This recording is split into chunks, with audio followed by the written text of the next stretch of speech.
Get the help you need today. And all new Lakers talk is on right now. Here's Andy Kamenetsky.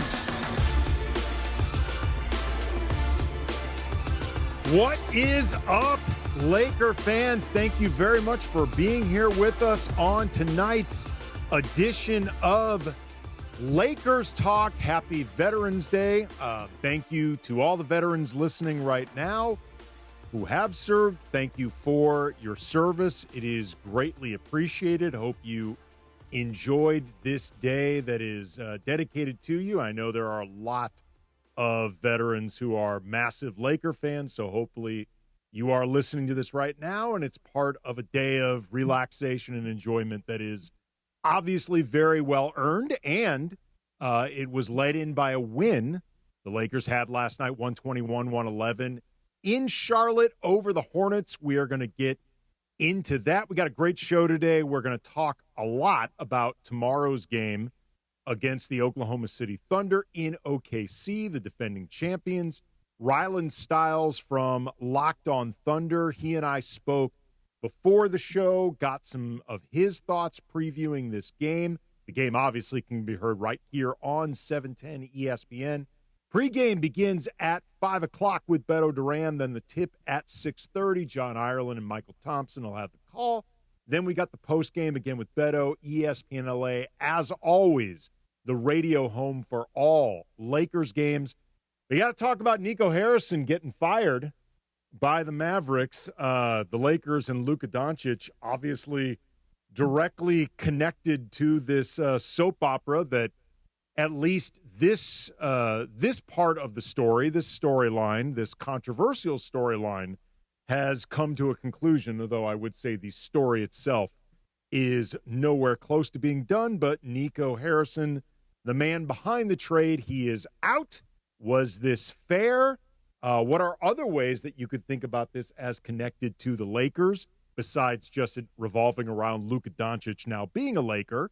We'll get into all of that, plus your calls, 877-710-ESPN, 877-710-ESPN, if you want to weigh in on every and all things with the Lakers. But we begin with last night's 121-111 win over the Hornets in Charlotte. Not exactly the most difficult of opponents. They are half strength. They did not have LaMelo Ball. They did not have Brandon Miller. No Josh Green or Grant Williams. They did get Miles Bridges back, but it's not a strong team. They've got some nice young players. I actually like some of what Charlotte has right now. Con Knipple, he is a good shooter. He also hits the glass well. I think he is definitely going to make all-rookie first team this season, assuming he stays healthy. Musa Diabate. Musa Diabate.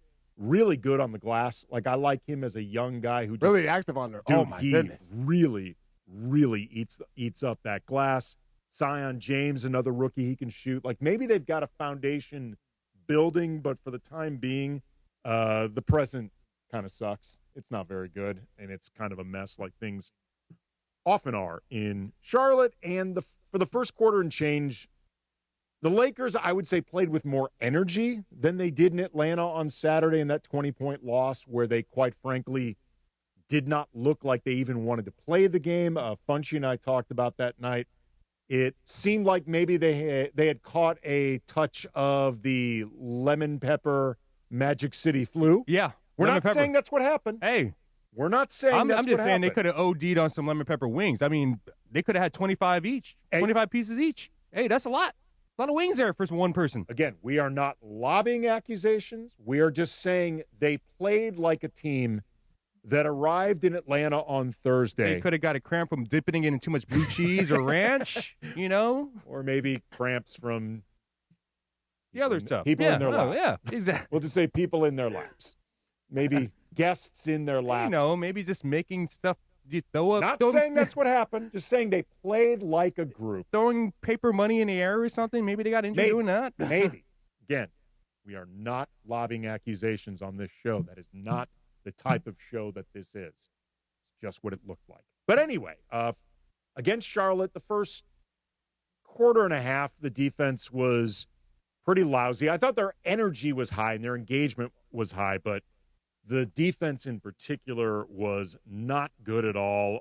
Charlotte put up 63 points. The Lakers put up 65, and they were ahead at the half, but it still did not seem like they were really looking to redeem themselves from the abysmal showing in Atlanta. But then the third quarter, they came out very focused on both sides of the floor, a lot more intentionality, a lot more intensity. They held Charlotte to just 15 points. Marcus Smart, big part of that turnaround. 3 of his 7 steals last night, 7 steals.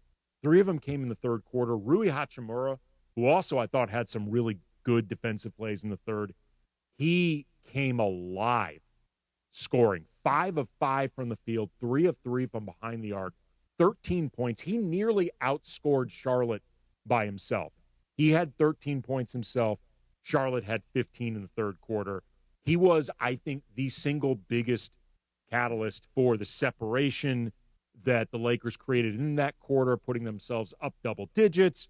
The Hornets made a bit of a push in the fourth quarter, and even then, Rui hit a couple jumpers, made some big plays, and the Lakers were ultimately able to win the game by 10. Rui, 21 points in all, 9 of 12 from the field. Another game where he was over 50% from the field. He has only shot below 50% once from the field this entire season. He's been amazing just as a 3-level scorer. Some good contributions from Jackson Hayes off the bench. 5 boards and a block in just 15 minutes. He's quietly, I think, been a pretty important player off the bench, backing up DeAndre Ayton. And then, of course, Luka Doncic, the man whose arrival here last February led to Nico Harrison's departure from Dallas today. 38 points on 14 of 28 shooting from the field, 5 of 15 from behind the arc. And honestly, a few of Luka's threes, DeAndre, they were terrible shots. They were just, they were not. The step back 3 from beyond like 30 the logo. feet. Oh, my goodness. I look, when Luka's got the step back going, he's basically unguardable. A step back from the logo, especially with time on the clock, that's just irresponsible. He was doing that in Atlanta, too, like coming straight past half court, just jacking. I get it. They're not getting any other offense from anybody else, but man. Yeah, but the only reason I bring that up is not to criticize Luka. I mean, he had a really good game last night. It's more just to say that his efficiency could have even been higher had he exercised a little more restraint on, a few of those 15 threes, which in and of itself, that's a lot. 6 rebounds, 7 assists, just 2 turnovers. He had 13 points in the first quarter, where Luka often establishes a lot of early damage. He also had a dunk. Luka Doncic. Two-handed, right? Two-handed dunk last night. Woo. And, okay, this is interesting. Basketball Reference, they track dunks for all players and throughout your career. I thought this was Luka's first dunk as a Laker. They have it down as the second. And I was like, wait a minute, what are they talking about? And I did some digging. They're talking about the finger quotes, air quotes, dunk that he had against Minnesota. Are we talking about the one where it's kind of like a little rim grazer at one hand? Kind of like a finger roll. Technically a dunk. I don't think it really was. His hand was above the rim. I mean, his hand was above the rim, but your hand is often above the rim on a layup. Like, technically, your fingertips are above the rim. What is the definition of a dunk, then? DeAndre, did you think that was a dunk? Nah, I don't know, man. That might have been a dunk for Luka, but that's not like a textbook dunk. Like last night? Last night was a dunk. That's a dunk last night, yes. That was a serious, legitimate throwdown. Couldn't help but wonder how much of that and just the overall efficiency and that energy was the byproduct of Austin Reeves making his return from that groin injury. DeAndre is shaking his head like, yeah, you think there could be a connection? Yeah, there definitely is a connection. They're 5-1 with them, and they both play. So Yeah. We're going to get into that, just that partnership of Luka and Austin now and potentially in the future. That's going to be coming up next. But Austin Reeves in that return, looking a lot like Austin Reeves, 24 points, 5 rebounds, 7 assists, 2 steals, just one turnover, a team leading plus 18. It was a timely return. It affected the Lakers in a few ways on the court. It is part of what is being watched with Austin Reeves this entire season and how it may affect the Lakers and Austin, their future together. So we're going to get into that coming up next. Dave McMenamin from ESPN, friend of the show, has an interesting piece about Austin Reeves. So we're going to talk about his return last night, talk about this piece from Dave, and talk about his future with the Lakers. 877-710-ESPN. If you want to weigh in, 877-710-ESPN. This is Lakers Talk. Andy Kamenetsky, ESPN LA. It's Veterans Day in the Southland, and it means just a little bit more than less traffic on the roads today, buddy. Take a moment to salute the brave men and women that have fought to defend our freedom. And whether you have the day off or not, spend it with us. ESPN LA.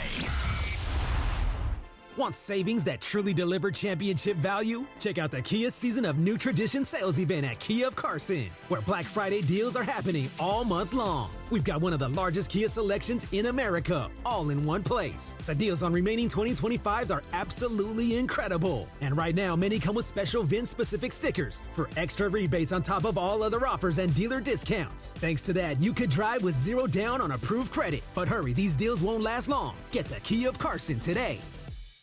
Hey guys, it's Sedano. Looking to score big on flooring? Kick off your project with Hernandez Wholesale Flooring. Every day's a win, no gimmicks, no markups, just the wholesale deals on every surface. Call 866-62-FLOOR or visit them on the web, hernandezwholesaleflooring.net. No sale beats wholesale. This show is sponsored by BetterHelp. Hey, it's May. Shorter days don't have to be so dismal. It's time to reach out and check in with those you care about and to remind ourselves that we're not alone.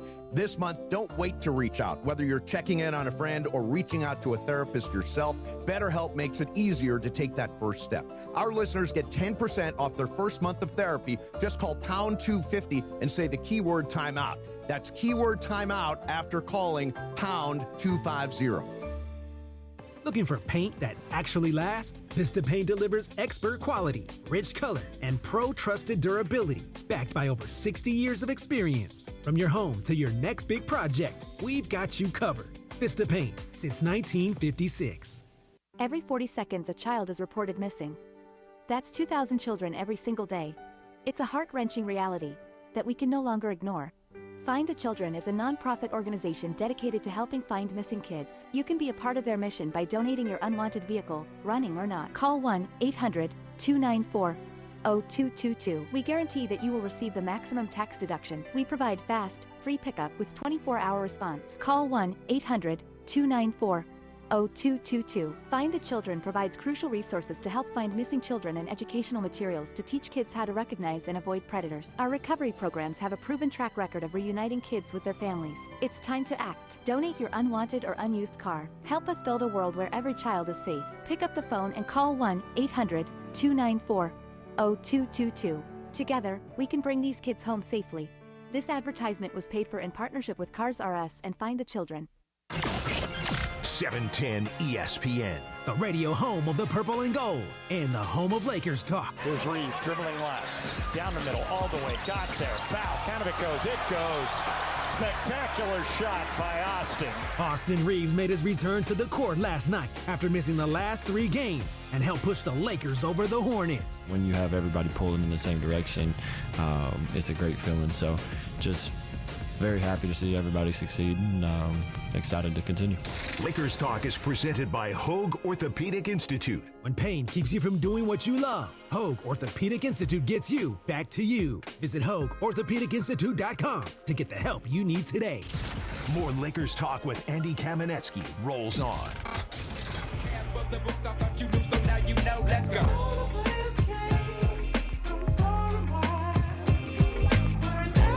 Congratulations to Outkast and all the other inductees into the Rock and Roll Hall of Fame this weekend. DeAndre, you shared Michael Thompson's same issues with it being called the Rock and Roll Hall of Fame because you've got hip-hop artists, funk artists, even the occasionally country artist.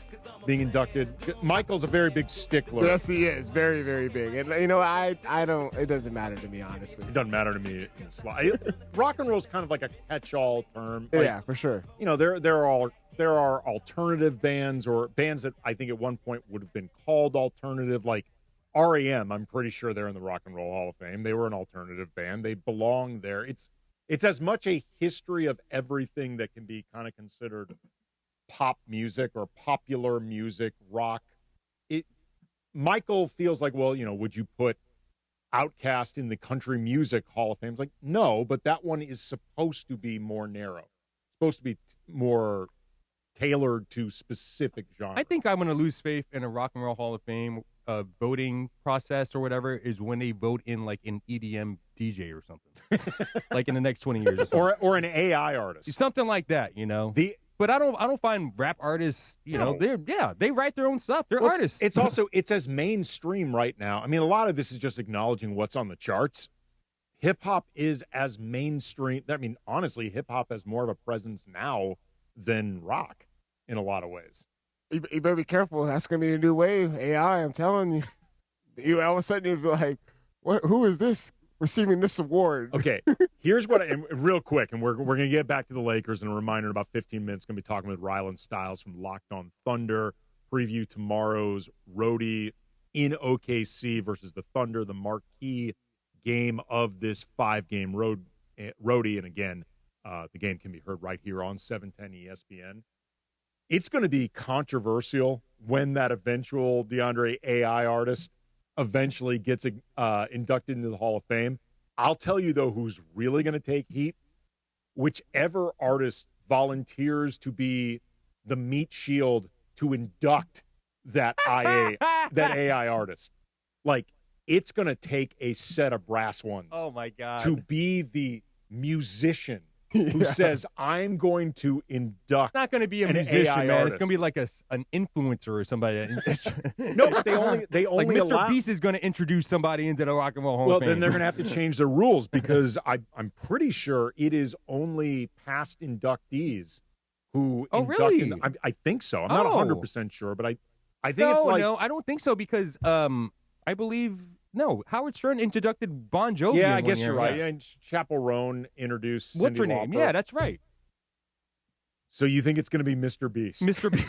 Mr. Beast. Hey, Somebody from like this generation of DeAndres or somebody. He's one of the most followed human beings all over social media. I'm the father of a teenager. I know exactly who Mr. Beast. I don't know if he still is, but Mr. Beast was a Charlotte Hornets like an owner jersey or something, sponsor. Right? Oh, that's right. He was. You're like right. he had the patch. He actually had. He did have the patch. Yeah, that's like right. he was their BB Go.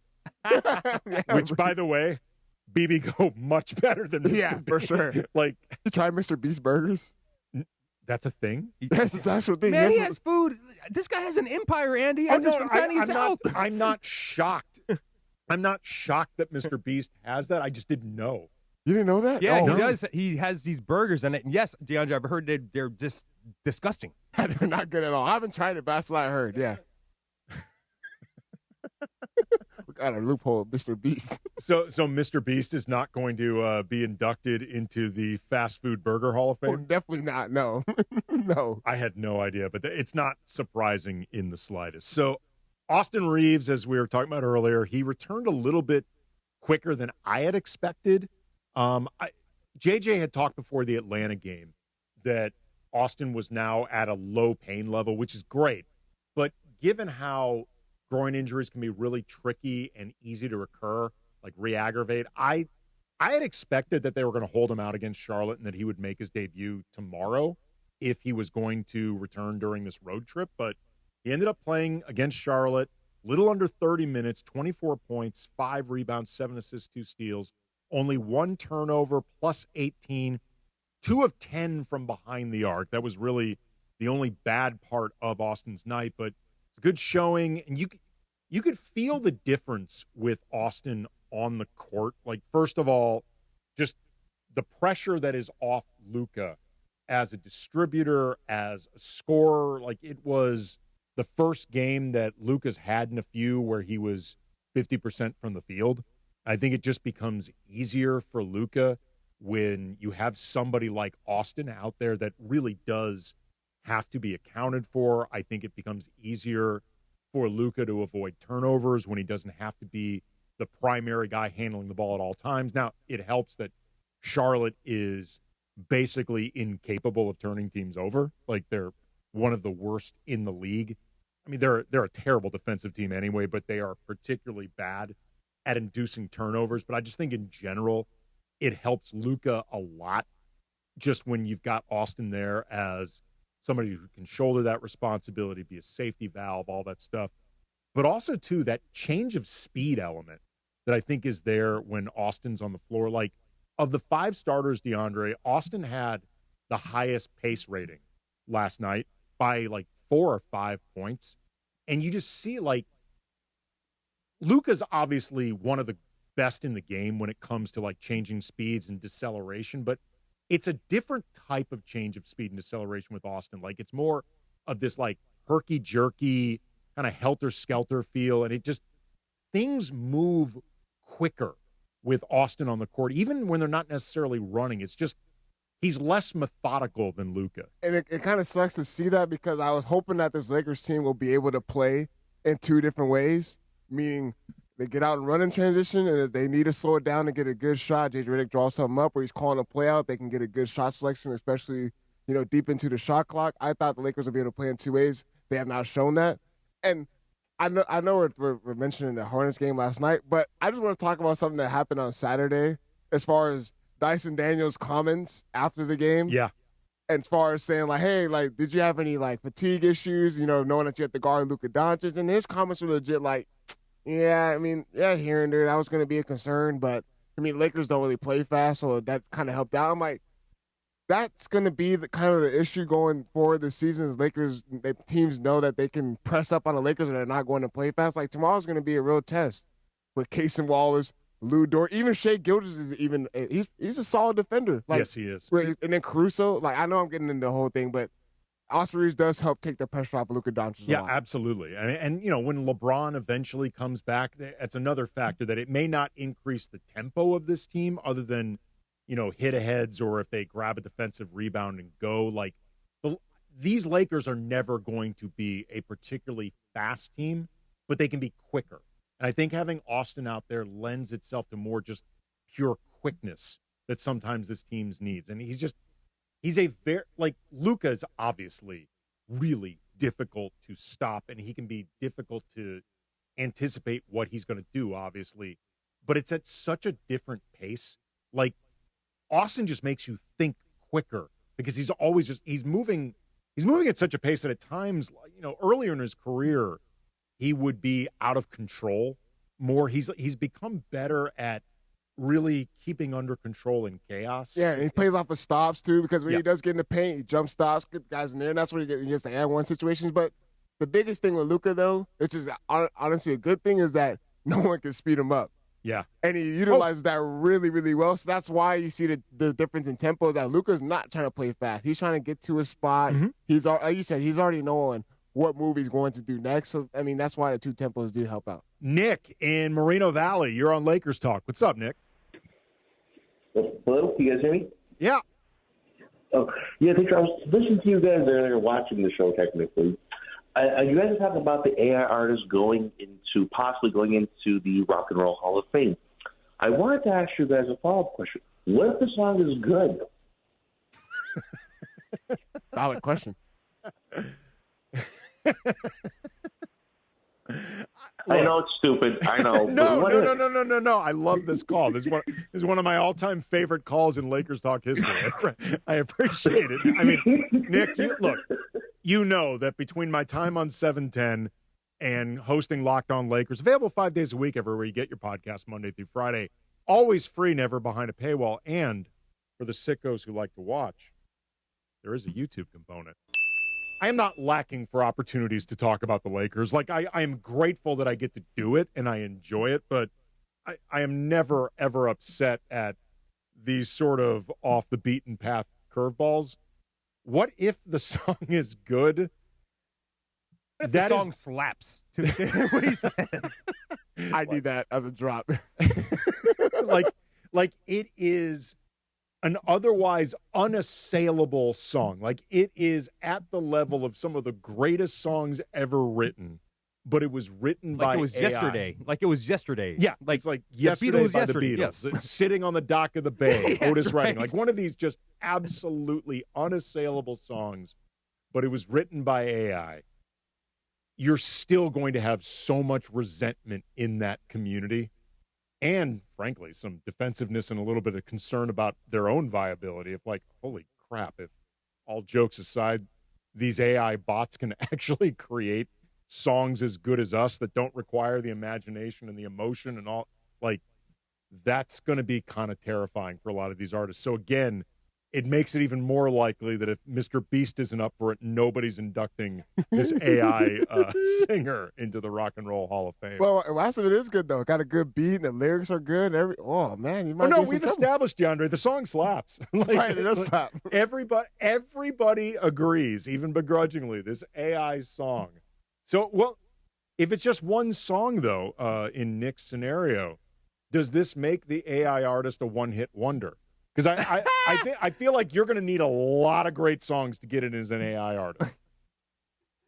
He can't be a one-hit wonder because his follow-up song's going to be even bigger. It's AI. I'm Got a just whole saying, album. it's got to be. He's not going to hit a sophomore slump. Sophomore slump. I'm just saying, like, this cannot be this. No disrespect to Aha, Take on Me, but this cannot be the Aha of AI artists because you can't induct that artist. Like, it's got to be an AI artist with a discography. You better put some respect on Aha. I love Aha, but I don't think Aha's in the Rock and Roll Hall of Fame, and they were like real people. Yeah, they were. Yeah, they had the one-hit wonder of all hit one-hit wonders. Now that though, Aha deserves to be like we need a Hall of Fame for one-hit wonders. Just a wing. That's actually a really great idea. Thank you. If that doesn't, maybe it exists in the Rock and Roll Hall of Fame. I have no idea. DeAndre's on it already. That is a great idea. Like a one-hit wonder. That's an awesome idea, Funchy. You should forward that to Lindsay. She probably knows people in Cleveland, the Rock and Roll Hall of Fame. She can probably get on that. All right. Coming up, my conversation with Rylan Stiles from Locked on Thunder. We're going to preview tomorrow's Lakers-Thunder game in OKC, the marquee matchup of this 5-game roadie. I am really looking forward to it. So that's coming up next. Lakers Talk, Andy Kamenetsky, 710 ESPN. And it's Veterans Day. Wishing you a happy Veterans Day from all of us here at ESPN LA. This Veterans Day, it's time to honor your service and your future with veteran-founded National University. NU is a nonprofit and one of the nation's top educators of the U.S. military. With flexible online and hybrid programs, monthly class starts, and over 150 degrees, credentials, and certificates. National University helps you keep moving forward. You can even earn credit for your experience. Plus, check out military tuition scholarships for veterans and their families at nu.edu. This Veterans Day, remember what the day is all about. Happy Veterans Day. It's important to get health care coverage for yourself and your loved ones. For more than 25 years, LA Care Health Plan has helped provide affordable health insurance to millions of Angelinos. Regardless of your employment or immigration status, you may qualify for free to low-cost health care. If you have any questions about your eligibility, LA Care is always here to help. Our health care coverage starts at $0. Visit lacare.org to learn more. That's lacare.org. Legends of Hip Hop, Public Enemy, are coming to the Special Event Center at Fantasy Springs Resort Casino on Friday, November 14th.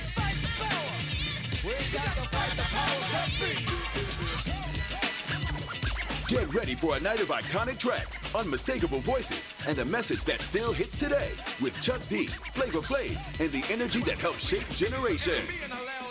From Fight the Power to Bring the Noise, it's everything you remember and more.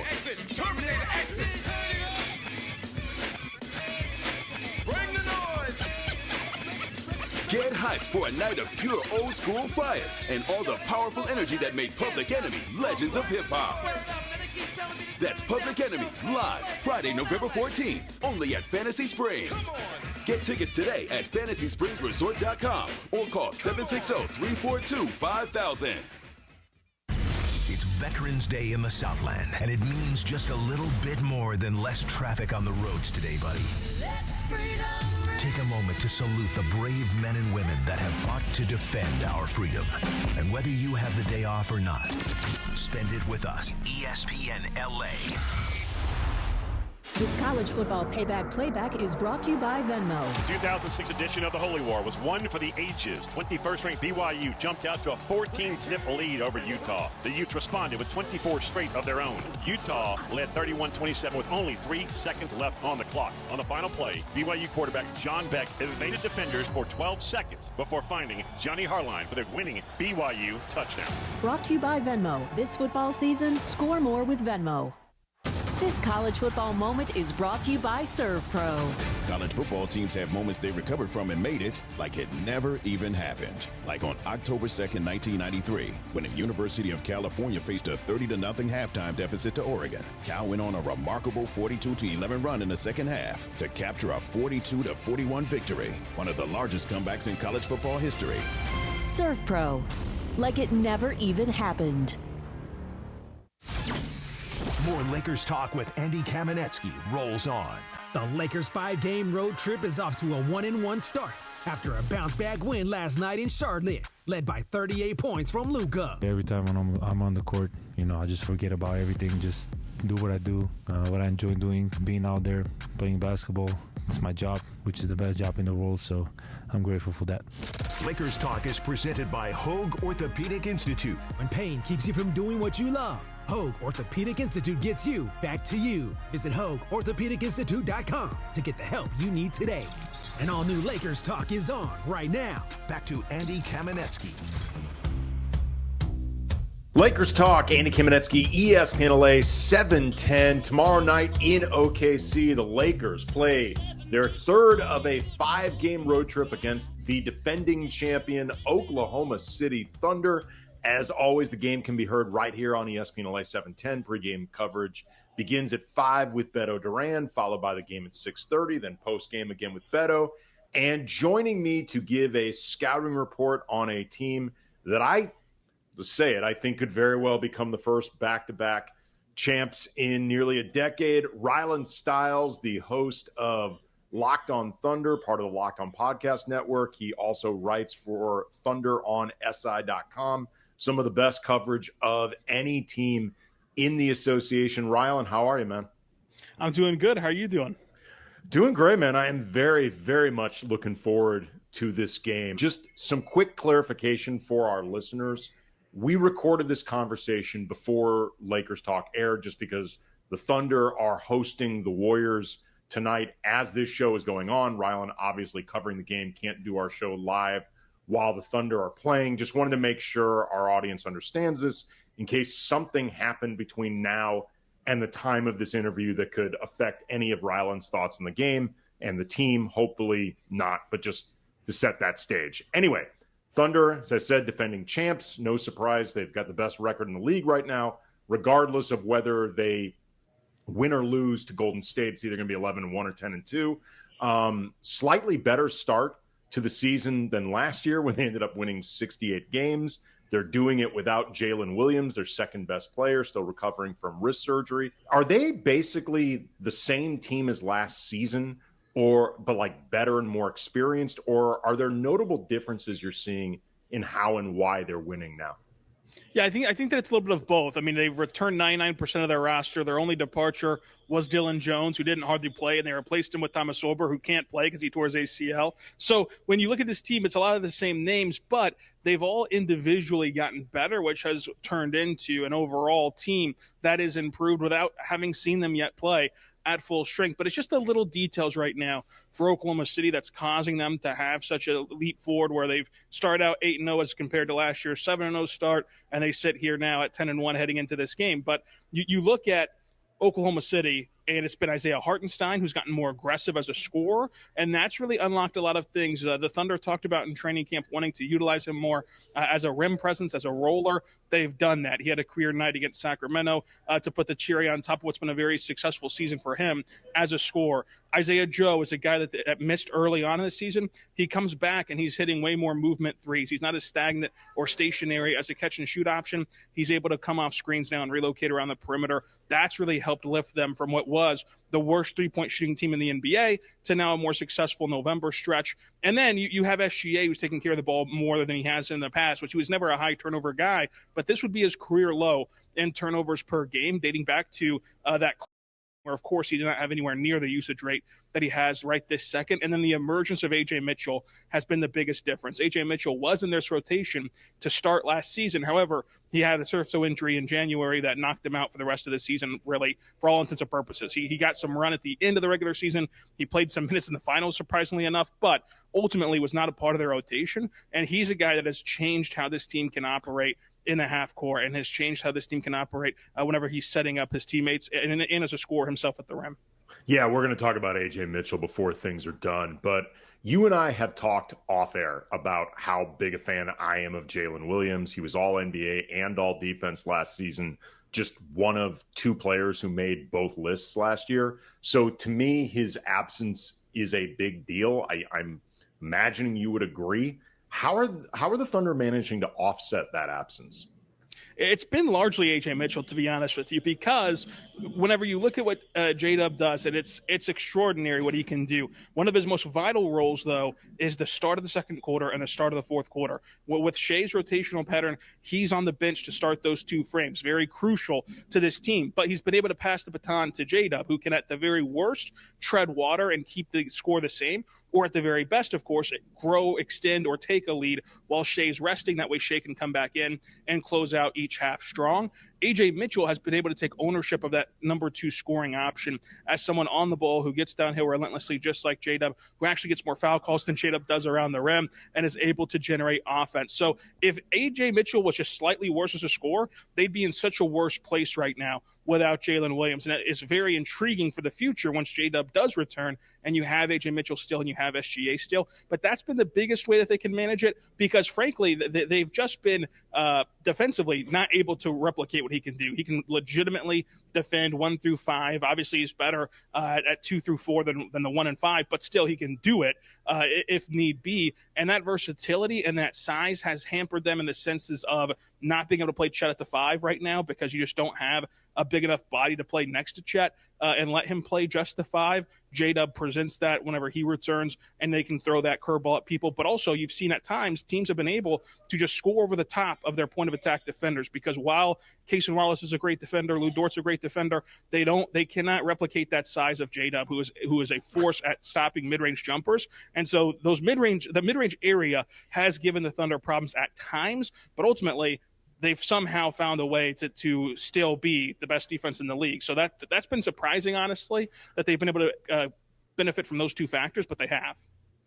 Well, that in and of itself is going to be really interesting to watch for the Lakers because they're one of the best mid-range teams in the game, and in particular, Rui Hachimura has been absolutely killing it in the mid-range. Talking with Ryland Stiles, the host of Locked on Thunder, also writes for Thunder on SI.com. Andy Kamenetsky, Lakers Talk, ESPN 710. I guess also a reminder that the Thunder's number one defensive rating would somehow be a better number one if Jalen Williams was available. The idea that there's defensive slippage is kind of scary. Chet Holmgren has been given a bigger stage with Jalen Williams out. How do you think this is shaping his development? Does this feel like a step forward year for Chet? It feels like a step forward year. It feels like because there's so much more on him that he's had to figure out ways to score the basketball more than just being set up by the gravity of a J-Dub or a Shea.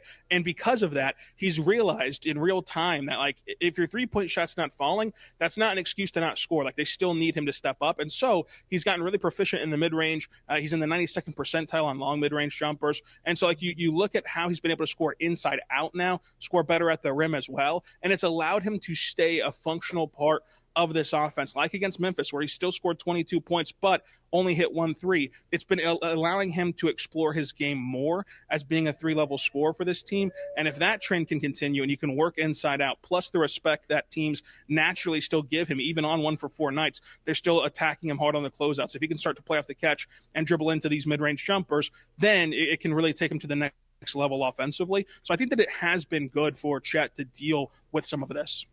Yeah, he's also what I find interesting when I watch Chet. He's got kind of a nasty streak.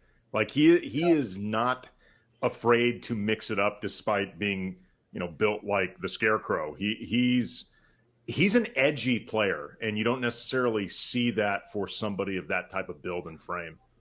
Yeah, it wasn't the Scarecrow in the Wizard of Oz that needed the heart. So he has the heart. He has the intensity, and I think that willingness to both do the dirty work on the glass has improved this season between him and Hartenstein, and they're just able to put bodies on guys, and one or the other is going to get the rebound or tap it out to a guard. So they've improved their rebounding a little bit this year, even without J-Dub, who's, of course, the bigger body of all of them on the wing for Oklahoma City. But I think that Chet has really taken ownership of him truly being a top 3 player on this roster, and that's been a unique thing for Chet, because his legitimate rookie season, he was out for the whole year. And then year 2, he plays all 82 games, but it's his first ever time playing in the NBA. And then you saw that he only got to play 36 games a year ago with the hip fracture. So returning from that hip fracture was strange. This team was already running down the hill of a 68-win season and the eventual championship, and they already had found how to play without him. And so he was integrating himself back. On top of that, he was also integrating himself for the first time ever next to an actual big man. He's never had to play the 4 before in the NBA, so that was another wrinkle. And I think that all those things limited him offensively last year, and now he's really been able to gain confidence on that end, and that's helped him out. Talking with Rylan Stiles, the host of Locked on Thunder, also writes for thunderonsi.com, Lakers Talk. Andy Kamenetsky, ESPN LA 710. SGA is coming off a triple crown of sorts last season, MVP, finals MVP, scoring title. You mentioned that he's cut down on turnovers. Are there other, I guess, reasonable new levels for him to reach, do you think, as a player, and in particular this season? Yeah, what's been so encouraging about him cutting down on turnovers, and why that I highlight that in particular, is because, one, he does not have the gravitational pull from the defense away from him, where you're seeing teams harass him, blitz him, send late doubles, gap on him really hard, and he's still not giving the ball away because he's not with J-Dub anymore to take some of that pressure off of him. And yet he's also making more adventurous passes, and it hasn't reflected every game in the assist category because of how poorly the Thunder have shot the basketball. I mean, you go look at his potential assists, and he's top 4 in the NBA. Like, because the team has struggled to shoot, it's not netted him the reward for his improved playmaking, but he used to just be a one-read guy, and he'd make the right decision, and it's why that even though his turnovers are cut down now, they were never high to begin with for SGA, because he would just make the basic one read, who's the next guy open, and pass it forward. Now he's throwing skip passes. He's wrapping around defenders to get it into the paint. He's doing more as a playmaker, not to the extent of like the best playmakers in the world, but still better than he has been before. So that's another area of his game that's improved. And then the last one would just be his comfortability taking off the dribble threes. And if he can start to hit those with any sort of consistency, it once again changes his pickup points. It changes how teams can defend him. You mentioned defending the mid-range, which I think in particular could be really important for tomorrow's game against the Lakers, because they are a team that really cleans up in that area. They do a lot of damage between Rui, DeAndre Ayton, Luka, Austin. They have a lot of guys who can score there. Are there any other weaknesses or relative weaknesses, do you think, that could be exploited with the Thunder, especially with this matchup?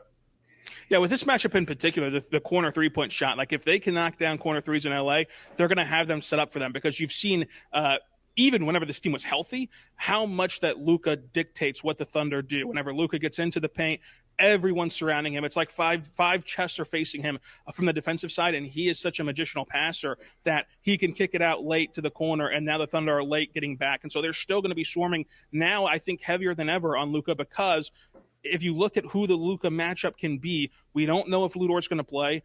It is presumed that J-Dub, of course, is not going to play, although his reevaluation date is tomorrow, but that's a reevaluation date, not a return date for J-Dub. So I think that when you look at it, if they're down Lou and they're down J-Dub, who's going to be defending Luka? It's going to be guys who are smaller than him, trying to play underneath him, but also could be susceptible to getting bullied into the paint. So they're going to even more so need to be gapping and playing and swarming into the paint and clawing at him, and he can make them pay by setting up corner shooters with wide open shots. And it comes down to guys like Laravia, guys like Rui, guys like that to knock down those shots. Yeah, and it's interesting. The last couple seasons, as great as the Thunder have been, and they keep getting better, the Lakers matched up really well against them. They've had success, including last season's games post Luka trade. Like the Lakers won one of them by nearly 30. They were, I think, potentially poised to win another 2 days later before Luka got ejected because an overzealous ref decided he was the main character of the story and thought that Luka was complaining at him when he was actually jawing with a fan. And I think, in a way, both the fan and Luka were having fun. How much stock do you put in what we saw last season between these teams in the Luka era?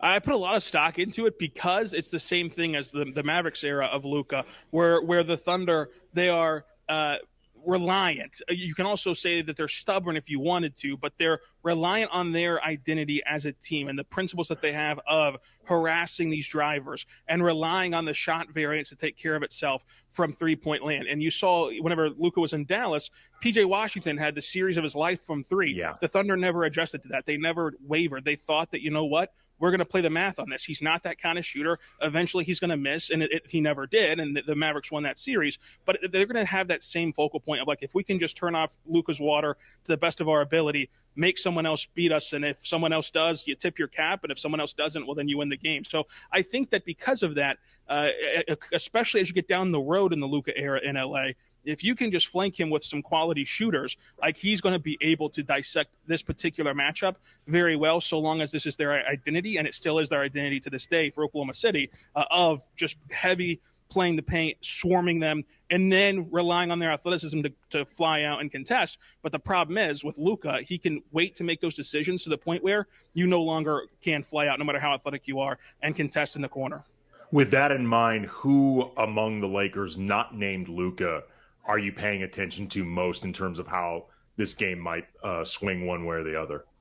Well, it might be crazy to say, but it's a guy like DeAndre Ayton. If he can get right in the pick and roll, it's for two factors here. It's the second night of a back-to-back. We don't know for sure that this is going to happen, but historically speaking this season, it'd be likely that Chet does not play in the second night of a back-to-back because he's been dealing with lower back soreness all year long. And so they've been very cautious with him and his lower back soreness. So I don't know that they're going to play him for both sides of the back-to-back. And that really shrinks the depth of this Thunder front court because a guy like Jalen Williams, Jay Whale, has not played particularly well this season. And he's also just not the bigger body to defend a guy like Ayton if Ayton really has it going, which is a big if, obviously. But if he can also provide some pick and pops and really stretch the floor as a mid-range scorer and allowing the guards to get to the rim, it can put the Thunder a little bit out of whack. So I think that the front court depth of LA is going to have to step up in this game because they can really take advantage of the non-Hartenstein minutes. And if they can get the better of Hartenstein at times, then you've really started to grow your lead in that particular advantage. And if you can do that plus Luka, you can have a very successful night. Talking with Rylan Stiles, the host of Locked on Thunder, also writes for ThunderOnSI.com, Lakers Talk, Andy Kamenetsky, ESPN LA 710. Last question for you, and I realize this is getting more than a bit ahead of ourselves in mid-November, but this is also just what we do in sports radio and in the NBA in particular. Your big three for the Thunder, SGA, Jalen Williams, Chet Holmgren, they're locked up, but there's going to be monetary questions coming soon for the Thunder. You guys are fortunate enough to have a bazillion draft picks, young players like an A.J. Mitchell, who we talked about before, who keep getting better. But are there players on the Thunder that you're already keeping an eye on in terms of possible cap casualties? Like, I will tell you, for example, I find the impending team options this offseason on Lou Dort and Isaiah Hartenstein very, very interesting. And by interesting, I mean I would like either of them on the Lakers. Those are the two to name right there, because the thing about Sam Presti's vision here is that he's already gotten himself such flexibility, both with the draft capital, but also you go down the list of all these guys who feel right now like a surplus of like AJ Mitchell, Isaiah Joe, Aaron Wiggins. Well, he's already re-signed all those guys. Jay Will, he's already re-signed all those guys to extremely team-friendly contracts. So trading those guys doesn't really benefit anything because the likelihood of you trading a guy, for example, like an AJ Mitchell, who's only making $3 million a year, for a guy that costs less and is as good as AJ Mitchell is not going to happen at all. So it's like, you're not going to trade any of those guys. So it takes all the depth off the table. And now you have to make a decision about a guy like Lou Dort. Do you feel confident in, hey, if we move on from Lou Dort, while it would suck, you do have Cason Wallace, and you can kind of use him as a replacement for Lou Dort and sign him to a longer deal as a younger guy and lock yourself into that. Wallace. I love Cason's been awesome.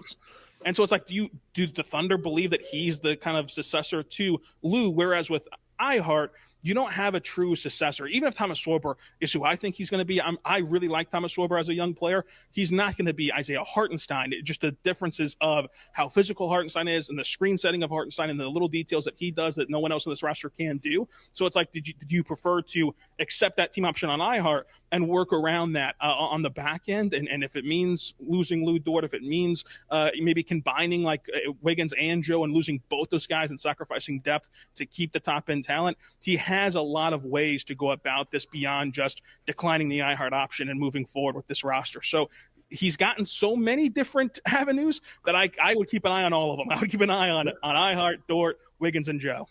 He is Rylan Stiles. He's the host of Locked on Thunder, also writes for thunderonsi.com. Great coverage of the defending NBA champs. Just great coverage in general. Really appreciate the time, brother. Thank you. Thanks for having me on. This was fun. And coming up, getting some of Rylan's thoughts on tomorrow's game. Get your reactions, 877-710-ESPN. This is Lakers Talk. Andy Kamenetsky, 710 ESPN.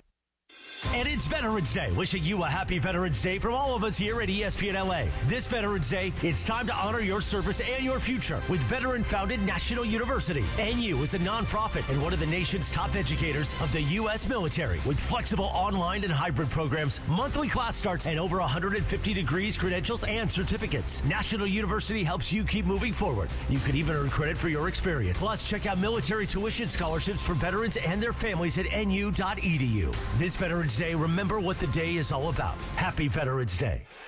Purple and gold fans, nothing beats the thrill of catching the Lake Show live. Every bounce, every bucket, every moment is amplified when you witness it with your own eyes. Snag your tickets now, even if it's last minute, at Ticketmaster, the official ticket marketplace of the Los Angeles Lakers. Find your seats this season at Lakers.com/ticket exchange. That's Lakers.com/ticket exchange. Hope to see you there. Let's go, Lake Show. Morales here, and if you're in the market for a new ride, there's only one place to go. You know where it is, the Big Cat, Felix Chevrolet. You know the one right off the 110 in downtown LA with that classic black cat, Felix the Cat, smiling down on Figueroa. They've been serving Angelitos for over 100 years with unbeatable deals, an amazing selection, and service that treats you like family. A la familia. So whether it's a brand new Chevy or a certified pre-owned, make your next stop Felix Chevrolet. Head over to Felix Chevrolet, the Big Cat today. Ask for my guy, the GM Nicky D, and say, hey, I want to see that Big Cat. Located in the heart of downtown Los Angeles, Crypto.com Arena is pulling back the curtain and unveiling new behind-the-scenes VIP tours presented by Delta Airlines, which offers an exclusive look inside one of the world's most iconic sports and entertainment venues. Expert guides will lead small groups through spaces that have hosted legendary sports championships, world-renowned concerts, and epic awards. Guests will also explore the VIP areas and experience the arena's latest renovations. Visit CryptoArena.com/tours for more info. Hey, what's up? It's Sedano. I'm here with the crazy Hernandez brothers from Hernandez Wholesale Flooring. What if I'm at home, I'm like, I got to do this project, but I keep putting it off because I'm worried about the finances part of it. Like, what do you suggest those people do? We all have a honey-do list, right? And you're the numbers guy. Your wife says, hey, I want to do this living room floor. You're putting it off because you're thinking it's going to cost me $5,000. Give us a call. Give me your square footage. You'll be surprised at what we can do for you. A 5-minute phone call can save you thousands of dollars. For the best prices on hardwood, carpet, and more, call 866-62-FLOOR. 710 ESPN. The radio home of the purple and gold and the home of Lakers talk. Here's Reeves dribbling left, down the middle, all the way, got there, foul, count of it goes, spectacular shot by Austin. Austin Reeves made his return to the court last night after missing the last 3 games and helped push the Lakers over the Hornets. When you have everybody pulling in the same direction, it's a great feeling. So just very happy to see everybody succeed and excited to continue. Lakers Talk is presented by Hoag Orthopedic Institute. When pain keeps you from doing what you love, Hoag Orthopedic Institute gets you back to you. Visit HoagOrthopedicInstitute.com to get the help you need today. More Lakers Talk with Andy Kamenetsky rolls on.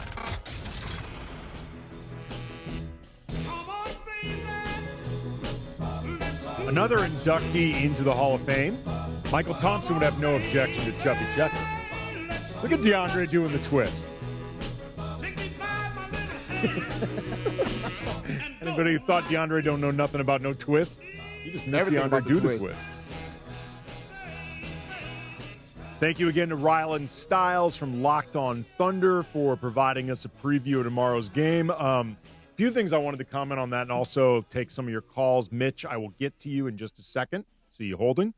Rylan had mentioned that the Thunder have not been playing Chet Holmgren in back-to-backs. Typically so far this season because he's been dealing with back soreness. Maybe that's the case tomorrow, but if there were ever a game where he could play the second end of back-to-backs, it would appear to be with this one. The Thunder at the end of the third quarter, they are up 35 over the Golden State Warriors, 107-72. Chet Holmgren has only played 25 minutes in this game and also has managed to score. Are they just that better than everyone? Seriously. For the time being, yes. Like, you're just smoking people. Dude, it's like I talked about with Rylan. Like, they won 68 games last year. They're on a better pace than that. That's what I was going to this say. They're year. on a better pace to And probably have 73 wins. They've not had Jalen Williams all year. They have not had Lou Dort for several games. They didn't play Aaron Wiggins in this game. I think resting, or I don't want to say resting because that could turn into a load management thing, and I don't know if that's the case. Just saying they held Aaron Wiggins out of this game. They didn't play Lou Dort in this game. Jalen Williams, the All-NBA Jalen Williams, has yet to play this year, and they are smoking teams. They're going to be. Is Steph Curry playing? I know he's been dealing with some illness. No, the entire Warriors squad. Oh, yeah, than Al playing. Horford. They're all playing, man. Yeah, Steph has played 20 minutes in this game. He's not been good. He's been 4 of 13 from the field. Maybe he's still dealing with the illness, but they got everyone, man. So this could be a game that Chet Holmgren theoretically plays in the second end. You know, the flip side is they might say we're 11-1. We don't want to take any chances. But either way, that potentially affects the Lakers tomorrow. Also, when Rylan had mentioned that the mid-range was an area that OKC has sometimes struggled to defend, I was like, oh, that's interesting because, you know, the Lakers, they are the best mid-range shooting team in the league. He is correct that by OKC standards, they have not defended the mid-range well. They're the 8th best team defending the mid-range as opposed to, like, the best. They're merely the 8th. They Still are actually still top 10 in the West. Yeah. That's one of their weak areas. Actually, their weakest area is defending corner threes, which would be great, except the Lakers are one of the worst corner three teams. Hold on. Before you say that. Okay, save it. I actually did the math on that. We're going to talk about it in the second half of the show. Did some math on how much of the Lakers' corner three struggles are actually a Jared Vanderbilt thing. Before we go to break real quick, Mitch in New Jersey, you're on Lakers Talk. What's up, Mitch? Hey, Laney, Funch, DeAndre. Thanks for taking the call. First, the Oklahoma had 4 number 1 picks this past year, and they couldn't get them all on the team. Now they're going to have 6 in the next 2 years. What are they doing? I'm just joking. They're winning games. They're winning championships. Exactly. That's what they're doing. They're the L.A. Dodgers of the NBA. I know. Guys say we got one of the best backcourts. There's no more thinking about trading Reeves. And there's one more. You saying that Luka doesn't dunk that much? He looks he worked out, right? He looks in better shape. Looks cut up. I cannot believe the guy 6'7", struggles to dunk the ball. Well, I don't know. I mean, appreciate the call there, Mitch. I'm up against it. I don't know if he struggles to dunk necessarily. As much as it's not his game, he's got like 75 or 76 dunks in his career. 24 of them, I believe, or 25 were in season 1. I don't know if it's a struggle. I mean, he's had some soft tissue injuries in lower extremities, which would prevent him from wanting to Luka dunk. wasn't a guy that is not a guy that drives to the lane hard and just dunks on 2 guys. I mean, he's also, not that player. Let's be honest. Given his numbers, he doesn't really need to dunk. He doesn't have to do it. Exactly. It's clearly not holding him back. No. Speaking of Luka, his presence here in L.A. is why Nico Harrison no longer has a presence in Dallas. Nico Harrison, after Mavs fans screamed and bitched about it enough, he has now been fired. We're going to talk about that because it is directly connected to the Lakers. That is coming up next. Lakers Talk, 710 ESPN.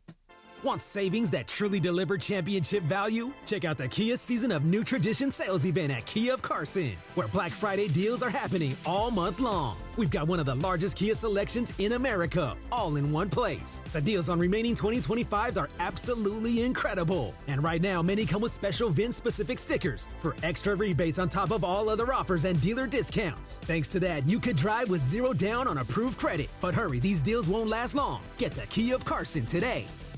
Every now and then I rinse it out, and I need Downy rinse tonight. And I need it more. Like cake by the bed, and the smell never leaves. I don't know what to do. I'm always in the dark. The sweat and dead short smells like a dark car. And I'm Downy rinsing tonight. Downy Rinse fights stubborn odors in just one wash. When impossible odors get stuck in, Rinse it out. Wesley Financial Group is not a law firm, and Chuck McDowell definitely not an attorney. This is Chuck. If someone talked you into buying something really silly and you want to get out of that silly little thing, my advice, get the facts. Call me and I'll send you our timeshare exit kit absolutely free. Inside, you'll learn how timeshare works and all your options for cancellation. Call Wesley now for your free exit info kit. 800-646-5454. That's 800-646-5454.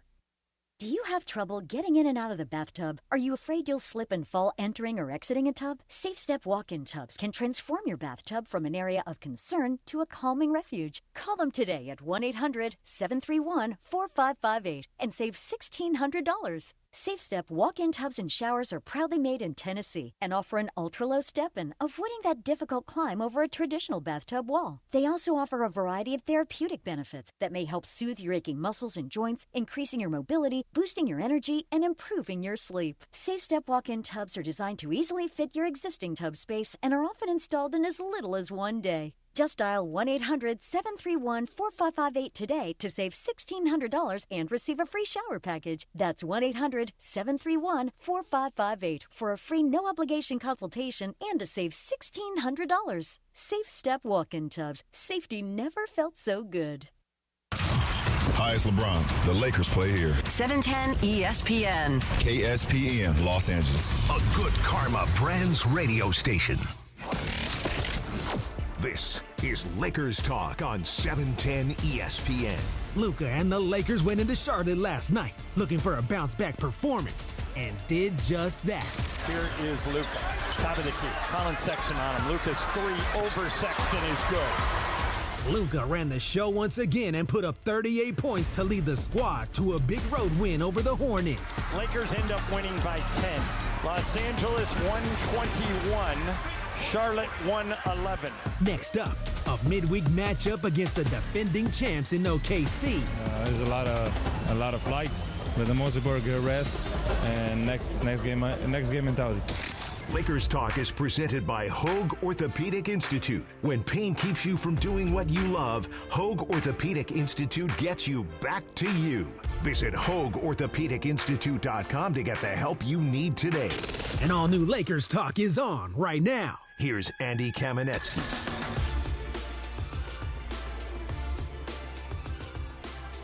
Lakers Talk, Andy Kamenetsky, ESPN LA, 710. One of the NBA's highest profile and ugliest sagas has finally come to an end. The Dallas Mavericks fired Nico Harrison, the GM, who by all accounts was the main driver and catalyst for the Luka Doncic deal, sending him to the Lakers in exchange for Anthony Davis, Max Christie, just one first-round pick after no bidding war whatsoever. Like, it's not just that he wanted to trade Luka. It's that he did it with the utmost secrecy, did not canvass the league for the best possible deal. It seemed like the number one thing that he wanted, other than Anthony Davis, and to Nico's credit, Max Christie. By all accounts, he did want Max Christie, and Max has played very well for Dallas. He's been one of the only bright spots in this really ugly period. But it seemed like, other than AD and I guess Max, the thing he really wanted most was total secrecy in doing this deal. Per Tim McMahon and Shams Charania, in their report about this dismissal, quote, the decision was made after a Tuesday morning meeting between Harrison and team governor Patrick Dumont, sources told ESPN. Dumont said in a statement, quote, "This decision reflects our continued commitment to building a championship caliber roster, one that delivers for our players, our partners, and most importantly, our fans." The Spurs and Mavericks were in Dallas on Monday, and he sat courtside, Mr. Dumont. Apparently the first time he's attended a game since, they were playing on Monday, and this was the first time that Patrick Dumont had been to a game since a season-opening blowout to the Spurs. I don't know who they played on Monday night, the Mavericks. I just know that they blew a 13-point lead in the fourth quarter. They're now 3-8. Patrick Dumont. They played the Bucks last night. They played the Bucks. Yes, they played the Bucks. And Patrick Dumont, according to Shams and Van McMahon, he had convinced Patrick Dumont that Luka, because of conditioning issues and concerns about fitness, yada, yada, yada, all the stuff we've heard about in the pre-skinny Luka era, that he would be a big risk with a Supermax contract. Basically, his body was a ticking time bomb, Funchy, just waiting to take off and just waiting to explode, and they couldn't take that risk. Patrick Dumont, quote, has since privately admitted remorse about the deal. Yeah, no bleep, Mr. Dumont. A couple things jump out at me with this. First, because I've had a few Laker fans reach out to me, whether on Twitter at Cam Brothers or in the Locked On Lakers YouTube comment section. No, the Lakers should not look to trade for Anthony Davis now. I've seen that already. No. I've seen the buyouts. He's going to get a buyout. He's going to come back. He's got way too much money on his contract to get a buyout. He is not getting a buyout. Look, I love AD. I think AD was crazy. I think he was underappreciated while he was a Laker very often. He is almost 33. He's owed $54 million this season, $58 the following year when he'll be almost 34, and then a $62 million player option, which, call me crazy, I think he's going to pick up when he's almost 35. And he does not want to play center, the position that he's best at. Like, again, I love AD, wishing him well. Hell no. $60 million? $62 million. $2 million. $62 million. Don't forget the extra $2 million. Yeah, I can't forget the extra $2 million. It matters. Hell no. Again, grateful for AD. He was a big part of the 2020 championship. No. Secondly, I tweeted out at Cam Brothers when the news of this dismissal dropped. I have no issue with the Mavs firing Nico Harrison. His presence became an untenable PR mess. That said, Patrick Dumont should take public responsibility for this situation. Nico may have inexplicably pushed to trade Luka, but it does not happen without ownership's approval. Patrick Dumont has since put out an open letter to Mavericks fans, and I would say that he is so far 0 for 1 when it comes to taking personal responsibility for this deal having taken place. He does say, I don't want to read the entire letter. You can find it a bunch of different places, including at Cam Brothers, where I've retweeted it. He does say that the fans deserve transparency. He thanks the fans for, quote, holding us accountable. But that is not the same thing as taking ownership of the fact that I don't care if this is something Nico pushed. Ultimately, the decision lands with you. And this only happens if you approve it. It's not like Nico did this going rogue and Patrick Dumont and the ownership wasn't aware of this. They signed off on it.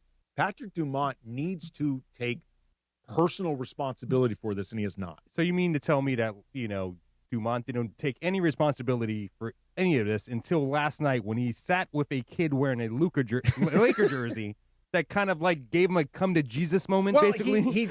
I don't even know if I would call that punchy. You're referring to there's a clip going viral of Patrick Dumont talking with this kid in a 77 jersey. Shams tweeted out something to the effect, or reported something to the effect, that he admitted to this kid that it was a mistake.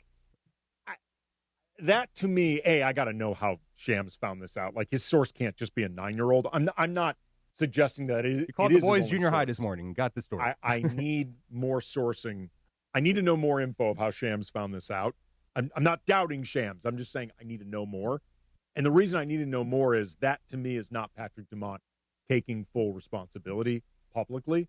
But the last thing that jumped out at me before we get into an event in Lakers history that I think also is tangentially connected to the lessons from the Nico Harrison mess, this could have been the Lakers and Rob Pelinka after the Russell Westbrook deal.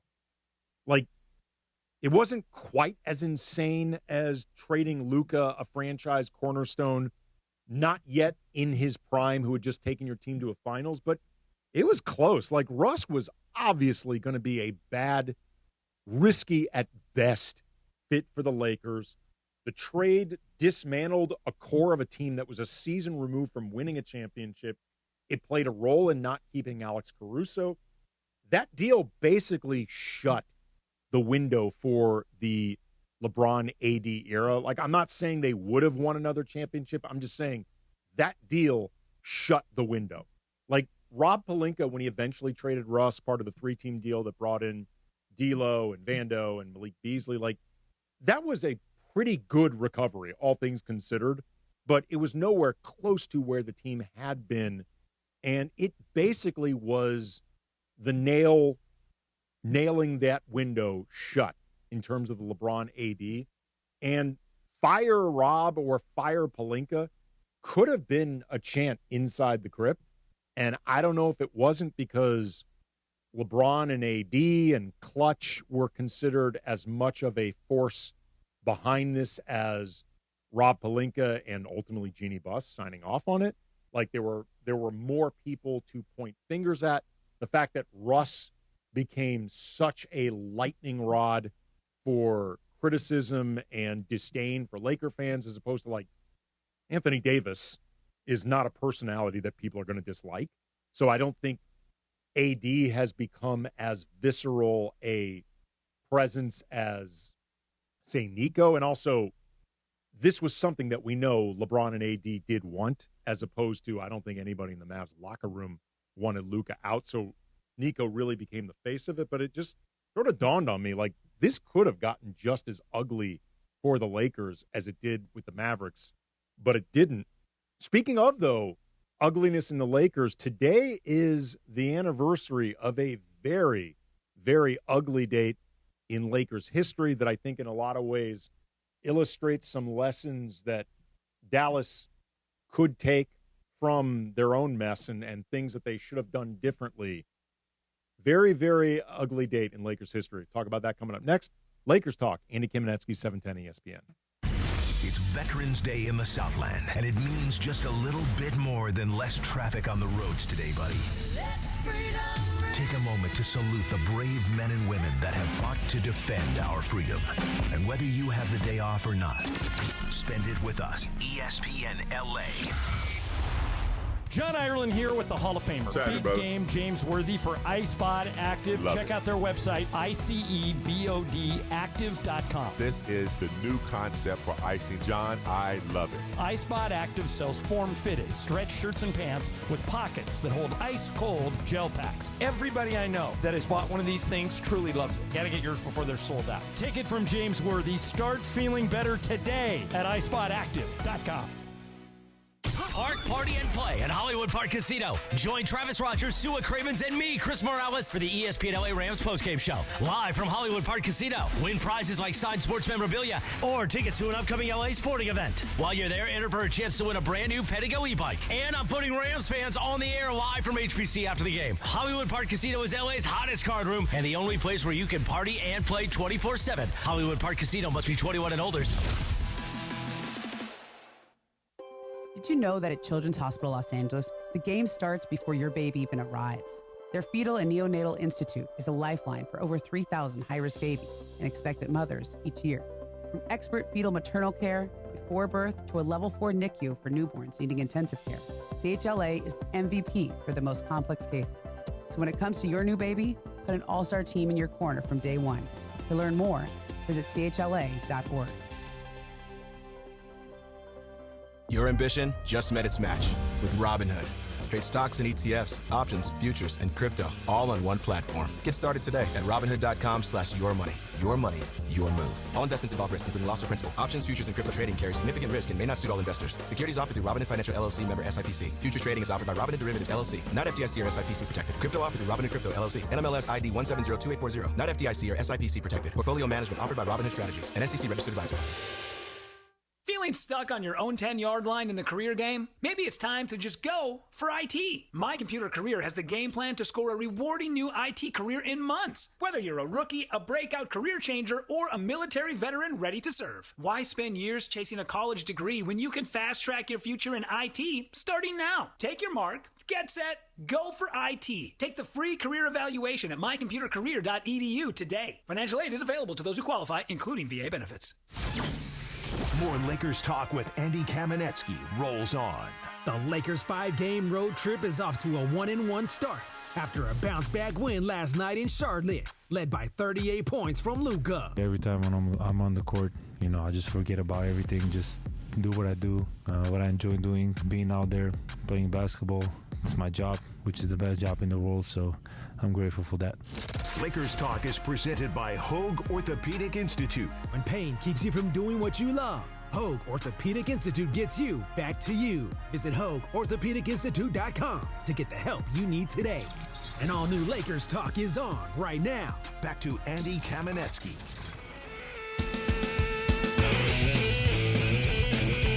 Congratulations to Soundgarden for their induction into the Rock and Roll Hall of Fame. Love Soundgarden. Love Soundgarden. They're so good. Did you hear his daughter? No, but I heard her sing, and she's amazing. Yeah, his daughter did an acoustic version of Fell on Black Days that's really Oh, my pretty. God. I want to say that him and his daughter have a song a Michael Jackson song that they covered together.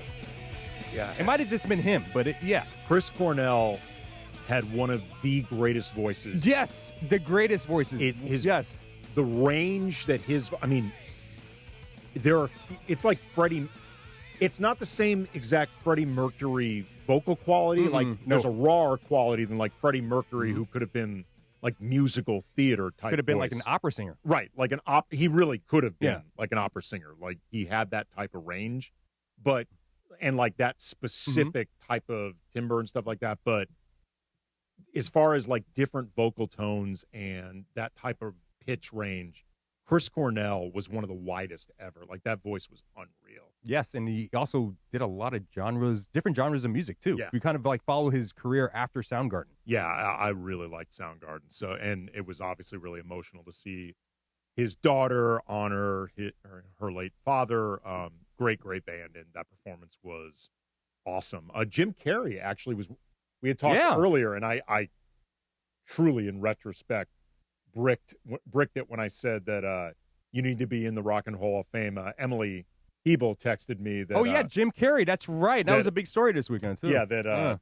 And we were literally next door to Andy when it happened. I know that Taylor Swift did something when Carole King was inducted in the Rock and Roll. I was just way off with that one, but because clearly Jim Carrey is not in the Rock and Roll Hall of Fame. He could be though, but I don't. He was on an album of Beatles covers. If you saw his performance in Cable Guy when he did that song, that's some Hall of Fame rock and roll quality right there. There was an album of celebrities doing Beatles covers that he took part in. He does a bizarre version of I Am the Walrus. Like, I will just say, I don't even know if it's bad or good. He just went there. You know what popped up on my Twitter feed the other day? Him impersonating Snow, doing Informer on Living Color. Informer. Yeah, it was like the greatest thing I've ever seen in my life. Boom, boom, down. Yes, he did that. Now, Snow, would he be in the One-Hit Wonders Hall of Fame? Andy, he has a big corner in the One-Hit Wonder. He's got his own wing. He's got his own wing. The snow wing? Yes, the snow wing. So I was looking at the list as far as like one-hit wonders, and then Punchy is going back and forth with me on this one. Gnarls Barkley. You remember Gnarls Barkley? Yeah, one-hit wonder. They are a one-hit wonder, but if you look at their body of work as artists and with other groups or by themselves, they're not a one-hit wonder. Okay. I mean, Gnarls Barkley Crazy, correct? Yes. They're a band, yes. No, I know they're a band. I'm just trying to remember what else they did but Crazy. Nothing. They have no their album was amazing, but nothing hit mainstream like Crazy. Right. But they've worked with other artists, and those other artists have had hits? Yeah. I mean, CeeLo was part of Goody Mob, which is a hip-hop group from the South, right, but in that's the same different, vein as though. Outkast. That's right, but those are like tangential connections, or like, the FBI red yarn map, where you're trying to figure out who did the crime. Danger Mouse, who's the other guy in the group, DJ Danger Mouse, I mean, he probably had like a cult following hit. But those would be individual accolades as artists. That's not them as Gnarls Barkley. No, Gnarls Barkley, just crazy. That's right. Yeah. I think Gnarls Barkley is eligible for the One Hit Wonder Hall of Fame, or that wing, despite some of their solo accomplishments. I believe so too. Yeah. I mean, it's like, okay, like here's an example. You know that song Stuck in the Middle with You? Here I am, stuck in the middle. That's by a group called Steelers Wheels, and to the best of my knowledge, that's their only hit. I mean, Okay, I got another one for you. Somebody can let me finish this. Let me finish real quick. Somebody can correct me if I'm wrong. I don't remember any more off the top of my head Steelers Wheels hits. Their singer, or one of their singers and saxophone players, Jerry Rafferty, he did that song Baker Street, which was a massive hit and like one of the all-time great rock saxophone solos. But I still feel like, despite Jerry Rafferty having that hit, Steelers Wheels, if I'm correct that that's their only hit, they could be in the One Hit Wonder Hall of Fame. I got another one for you. An 80s power group, the Power Station. Yes. Robert Palmer, two guys from Duran Duran. Also the drummer from Chic.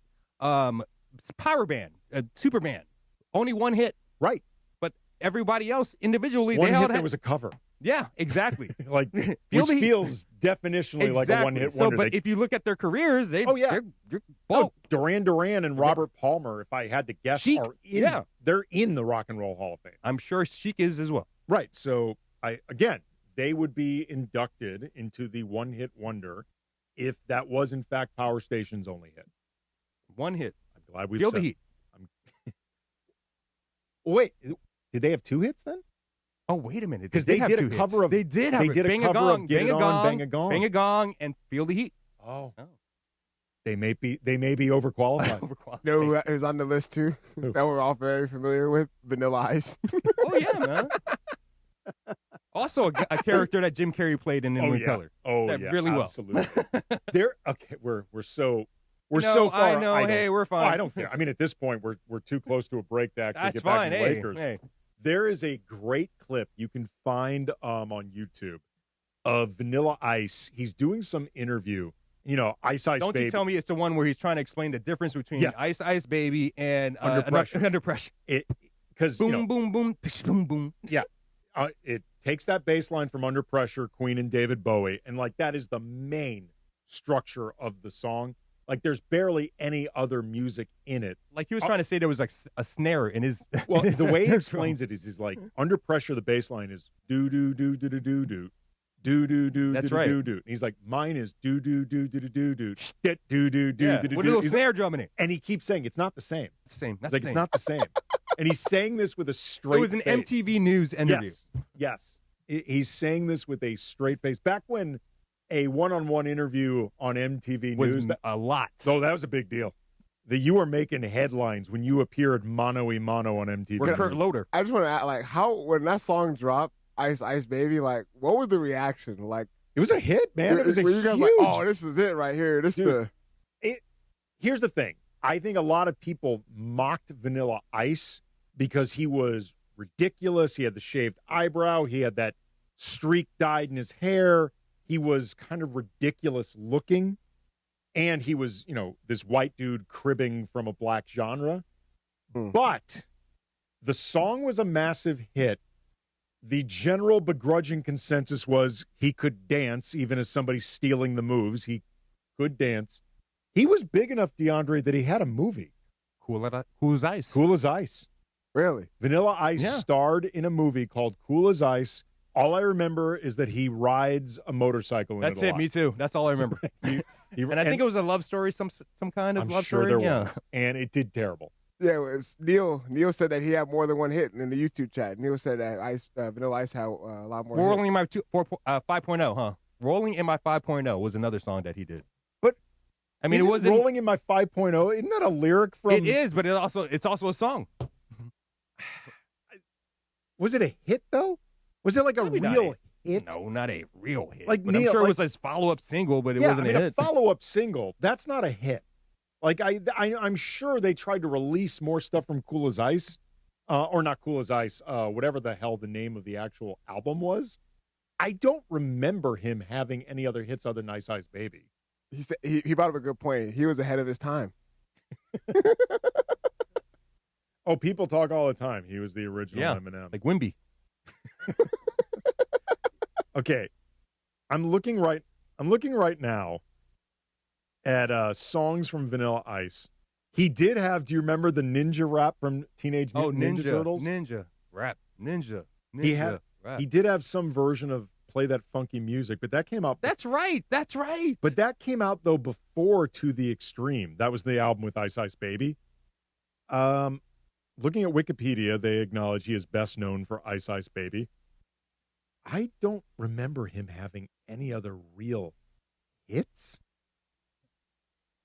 Who would have thought? I think he is a one-hit wonder. Like, I don't know if anybody really remembers any of his songs other than Ice Ice Baby. All right, we're gonna have a show next week just full of one-hit wonders. Okay. Oh yes, that's our show next week. Okay, let's absolutely do this. All right, coming up, we are going to get into that anniversary in Lakers history that was both ugly and I think can be reminiscent of what Dallas is going through with Nico being fired, the Luka trade, all that stuff. Lakers talk. Andy Kamenetsky, ESPN LA 710. And it's Veterans Day. Wishing you a happy Veterans Day from all of us here at ESPN LA. This Veterans Day, it's time to honor your service and your future with veteran-founded National University. NU is a nonprofit and one of the nation's top educators of the U.S. military. With flexible online and hybrid programs, monthly class starts, and over 150 degrees, credentials, and certificates. National University helps you keep moving forward. You could even earn credit for your experience. Plus, check out military tuition scholarships for veterans and their families at nu.edu. This Veterans Day, remember what the day is all about. Happy Veterans Day. Hey guys, it's Sedano. Looking to score big on flooring? Kick off your project with Hernandez Wholesale Flooring. Every day's a win. No gimmicks, no markups, just the wholesale deals on every surface. Call 866-62-FLOOR or visit them on the web, hernandezwholesaleflooring.net. No sale beats wholesale. Want savings that truly deliver championship value? Check out the Kia Season of New Tradition sales event at Kia of Carson, where Black Friday deals are happening all month long. We've got one of the largest Kia selections in America, all in one place. The deals on remaining 2025s are absolutely incredible. And right now, many come with special VIN-specific stickers for extra rebates on top of all other offers and dealer discounts. Thanks to that, you could drive with zero down on approved credit. But hurry, these deals won't last long. Get to Kia of Carson today. There's one thing that I'm truly thankful for this year, and that's my Life Source water system. We know LA City water is lousy, filled with chemicals and chlorine. That's why I made the switch to Life Source water. It's not just better, it's essential. For a limited time, Life Source water will pay your sales tax. Call 800-WATER-99 now or visit lifesourcewater.com to save up to $1,000 during their no sales tax special. Life Source. Taste and feel the difference. Warranty limitations apply. Vista Paint is California's original paint company and has been serving pros and homeowners since 1956. Our paints are formulated for lasting performance, beautiful finishes, and made to withstand the weather. Vista Paint, locally made, expertly crafted, always reliable. From kickoff to cash out, ESPN Bet has the tools you need to score more on game days. Bet smarter with stats at your fingertips. Get personalized parlays built just for you. And with your fantasy team synced right in the app, you can back your squad. Right now, new customers get $100 in bonus bets when you bet $10. Sign up with promo code USL to get started. Must be 21 plus. Gambling problem? Call 1-800-GAMBLER. Terms and conditions apply. See app for details. Offer not available in New York. Some people just know you can save money on car insurance by checking Allstate first. Like, you know, to check if they're going for it on 4th down before going to the concession stand. Yeah, give me 3 hot dogs, 2 jumbo touchdown, baby! What? Hey, buddy, you want cheese with those? Yeah, checking first is smart. No. So check Allstate first and see what you could save. You're in good hands with Allstate. Potential savings vary, including based on how you buy, subject to terms, conditions, and availability. Allstate North American Insurance Company and affiliates, Northbrook, Illinois. This is Lakers Talk with Andy Kamenetsky. The Lakers 5-game road trip hits OKC tomorrow night for a battle with the defending champs. The Lakers run their record to 8-3. And next up, the NBA champion Oklahoma City Thunder. Wednesday night in Oklahoma City. Preparation doesn't change at all for any opponent. We treat everybody with the same level of respect. Lakers Talk is presented by Hoag Orthopedic Institute. When pain keeps you from doing what you love, Hoag Orthopedic Institute gets you back to you. Visit HoagOrthopedicInstitute.com to get the help you need today. Now back to Lakers Talk with Andy Kamenetsky.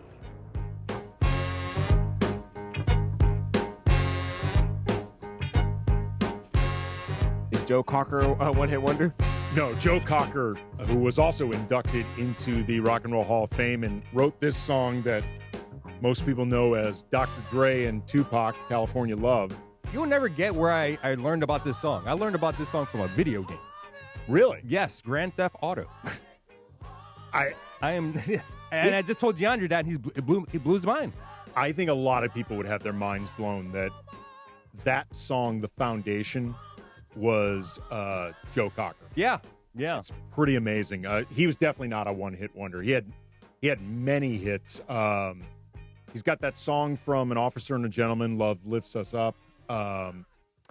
Feeling all also, right. and the Wonder Years theme song, which is a cover song. Yeah, cover of the Beatles and with a little help from my it's friend. a rare cover song that's better than the original. Oh, it's so good. Yeah. Actually, Joe Cocker did a lot of covers. Like he had some original hits too, but he did a lot of covers really well. I saw Joe Cocker when it was either in high school or the first summer heading into college, but I saw him on a tour with Stevie Ray Vaughan. Wow. And he opened for Stevie Ray. Stevie Ray was amazing. Stevie Ray, I saw him like 2 months before he died in that helicopter one of the crash. greatest guitarists of all time, right? Unreal guitar player. He was amazing live. But Joe Cocker opened for him, and he actually was really good too. I wasn't unhappy to see Joe Cocker. I was curious, but I wasn't necessarily excited to see him, and he was good. And he had some other songs that were hits on different soundtracks. Oh, you know what song he had that was a big hit? From the movie 9.5 Weeks, You Can Leave Your Hat On. That was a hit. From the 9.5 Weeks soundtrack. You can leave. Is that your the movie hat with on. Kevin Bacon? No, it's with Mickey Rourke and Kim Basinger. Okay. All right. Okay. Okay, well, thought you had a Neil follow-up. from our chat saying, is Crash Test Dummies a one-hit wonder? To the best of my knowledge? I mean, I don't think anything else from I don't remember them having anything else. Yeah, Yeah, right? Who was a Crash Test Dummies? Oh, my God. We got to take you I to the don't know 90s. about no man. We Crash got to take you to the Test 90s, man. They had that song where the Once there was this girl who... This dude with his haunting voice. Yeah. All right. Just in case Bergman's listening, I got to get us back on some. All right, let's go. So today is the anniversary of, in 2012, so 13 years ago, the Lakers dismissed Mike Brown just 5 games into the season. I believe they opened 1-4. There was the infamous game where Kobe on the sidelines gave Mike Brown what became immediately known as the death stare. It was actually one of the first things I remember going viral, like at least in NBA Twitter, like the clip of Kobe just staring daggers into Mike Brown. Also, a lot of people forget 0-8 in the preseason. Yep, it was an ominous start to that 2012-2013 season. Mike Brown was a year and 5 games into his tenure. And what made me think about this and a connection to what's going on with Dallas, they just dismissed Nico Harrison, the GM responsible. Well, Patrick Dumont, the owner, is also ultimately responsible, but he was the catalyst for wanting to trade Luka Doncic because he did not believe in Luka as a future Supermax investment, conditioning concerns, yada, yada, yada. But ever since that happened, Fire Nico has become a regular chant at Dallas's building. The fans have been in open revolt. It has been a decision that basically immediately backfired, other than the fact that it got them Cooper Flagg because they played so bad and they managed to get into the lottery and then beat incredible odds to get Cooper Flagg. So at least Dallas had some type of lifeline. But Nico Harrison has been absolutely vilified by the Mavericks fans, and Patrick Dumont reportedly had buyer's or seller's remorse about this fairly early on. And it just reminded me of how if Dallas was going to do this, they should have just fired Nico in the summer. Like, they should have just done it in the summer. Once they got Cooper Flagg, they could say, Cooper Flagg, we believed in Nico's idea and this vision for Anthony Davis and Kyrie Irving as a championship foundation. Defense wins championships, yada, yada, yada. We think we had a foundation of a team that was going to go back to the finals again. But getting Cooper Flagg changed our path, and we want a general manager that we believe is more suited for a rebuild, building around Cooper Flagg, yada, yada, yada. The truth is the explanation doesn't even matter because fans would be happy to see Nico go. You just would have had the out, and you would have avoided all of the problems that have come since that trade and where we are now, and the building animosity among Mavericks fans, if you just took the out then, especially because I'm sure they knew this was probably going to happen anyway because the situation was untenable. The Lakers had to have known probably halfway through season 1 with Mike Brown that they made a mistake. Like, he was a bad fit for a veteran group led by Kobe and Pau Gasol, Derek Fisher, Ron Artest, a group that had just gone back-to-back championships. They had tried to three-peat. They were a group with a lot of experience. And Mike Brown was too inexperienced, too unestablished for that group. If you're going to fire a coach 5 games into the next season, it means you had given it serious thought before then. Like, you don't go from being rock solid on your coach to firing him in 5 games. And if they, like Cooper Flagg with Dallas, the Lakers had their out when they traded for Steve Nash, because they could have just said, this unexpected deal that became available for Steve Nash is taking us in a completely different direction than what we had pictured with Mike Brown. We are looking now for a coach that we think could be better suitable for Steve Nash, a.k.a. Mike D'Antoni. Hire him then, as opposed to 5 games into the 2013 season, and then all of a sudden it turns into a choice between Mike D'Antoni and Phil Jackson, which Mike D'Antoni was never going to win that battle. You don't end up pitting Kobe against Mike D'Antoni because Kobe wanted Phil. If it had just been hiring Mike D'Antoni, I think Kobe would have been excited. He knew Mike D'Antoni back from when he was a kid in Italy. He was actually a fan of him. Like, you could have avoided a whole big mess that I think ultimately set up D'Antoni to fail. D'Antoni made a lot of his own mistakes, but I think he was ultimately set up to fail. If you just get ahead of the thing that you feel like you're going to end up doing anyway. And it's so, younger me, watching that Lakers team in 2013, I'm like, oh my gosh, Steve Nash, Dwight Howard, Kobe, all on the same team. Like, Lakers. Pau Gasol, like, this Lakers team's got a chance. And you just see they just really couldn't put it together as a team. And everything with that team, how it's constructed, to the coaching staff, to the actual players themselves, is like, yeah, it's not going to work. That Nash injury really killed them. Oh, yeah, for really sure. Killed them. Like, everything that fell apart that year, I want to make it clear. I'm not saying it's because they hired Mike D'Antoni. A lot went wrong that year. Steve Nash's injury, game 2, Kobe tearing his Achilles. They had other injuries. Like, it wasn't just Mike D'Antoni. I'm saying they set up D'Antoni to fail both in that locker room, because again, and with the fans, because he was pitted as the choice between him and Phil Jackson. And he's never going to win that PR battle. He's never going to win that battle inside the locker room. And again, if you felt like you weren't sure about Mike Brown anymore, like you may have made a mistake, and in the case of Dallas with Nico Harrison, I imagine probably within a few weeks of the Luka deal, they realized, like, holy bleep, what the hell did we just do? You had the out with Cooper Flagg. Just take the out. The Lakers had the out with Steve Nash and Mike Brown. And it honestly would have been better for Mike Brown because he wouldn't have then become the guy who got fired 5 games into a season. That's worse than just getting fired after 1 year. And, Mike Brown just gets set up with bad luck because he goes to the Kings. He gets to the playoffs for the first time in I don't know how long. And then you see the following year, dysfunctional team, the roster wasn't constructed, and what happens? Gets fired. Okay, now, I'm going to disagree with you, DeAndre, on one thing. Mike Brown, who I think has become a much better coach over the years. He's won Coach of the Year a couple different times. I think he's become much better with experience, time with Golden State.